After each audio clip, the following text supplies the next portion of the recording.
This lib, again with a very interesting collection of flags, says, how can you ignore Uyghurs who fled the genocide? There are also thousands of videos of Uyghurs talking about their experience. Thousands, so that's a lot of videos.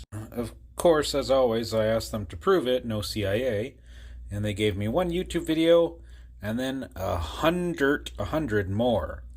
I mean, first it was 1,000 and it's already gone down to 100, so you're already off to a pretty bad start here. So your first article was this, and it featured Naira here.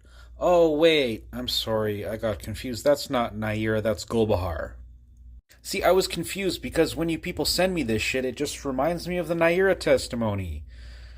It was a false testimony given before the United States Congressional Human Rights Caucus in 1990 by a 15-year-old Kuwaiti girl who was publicly identified only as Naira at the time. She claimed to have witnessed Iraqi soldiers taking babies out of incubators at a Kuwaiti hospital.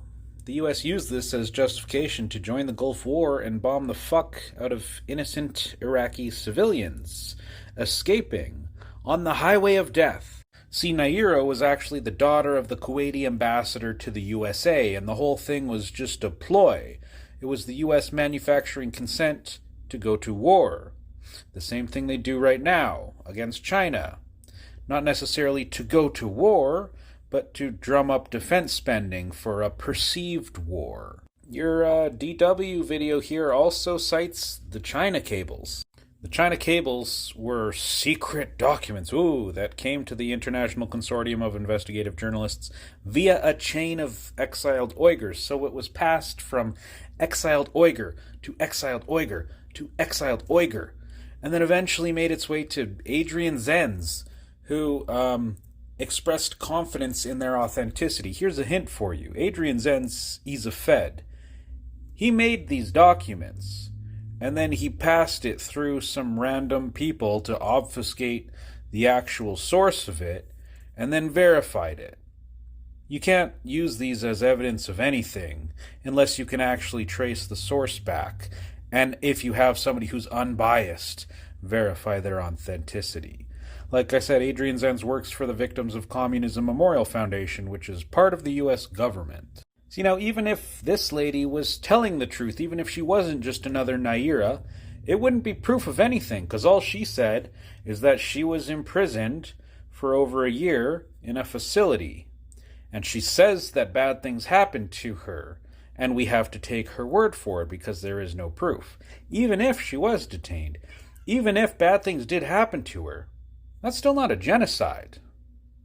So, you're proving nothing. Oh, but yes, you also gave me a playlist with a few hundred videos, not 1,000 again.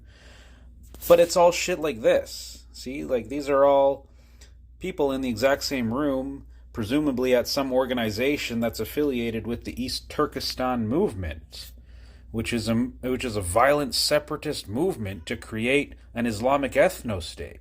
Again, having more than one Naira doesn't make what they're saying true.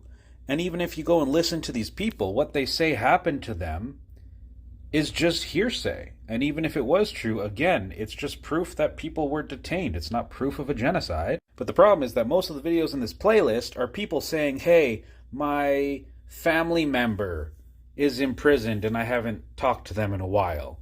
And meanwhile, the people are like here with whatever organization they're in the room of right now, which is probably affiliated with the CIA through the World Uyghur Congress.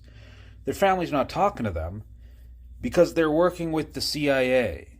You know, just as a few examples, you've got this guy here, which is behind the banner of an organization called Teklimakon. I don't know if I'm pronouncing that right. This is the World Uyghur Congress's affiliate and partner organizations page on their website.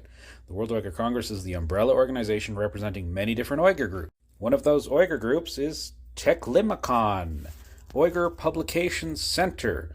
So this guy is in front of the banner for an organization affiliated with the World Uyghur Congress. Well, the World Uyghur Congress is funded by the National Endowment for Democracy, which both of the founders admitted is a CIA cutout. That funding comes straight from the U.S. government. Then you've got shit like this in your playlist, which is just citing Radio Free Asia. Radio Free Asia was started by the CIA to propagandize about America's enemies, their communist enemies. Yeah, like you can throw as many Nairas as you want at me, thousands, hundreds, whatever. If there's no proof behind any of these claims, why the fuck would anybody believe it? Why should we? I like proof. You want to see proof of a genocide? Go look at the shit coming out of Gaza.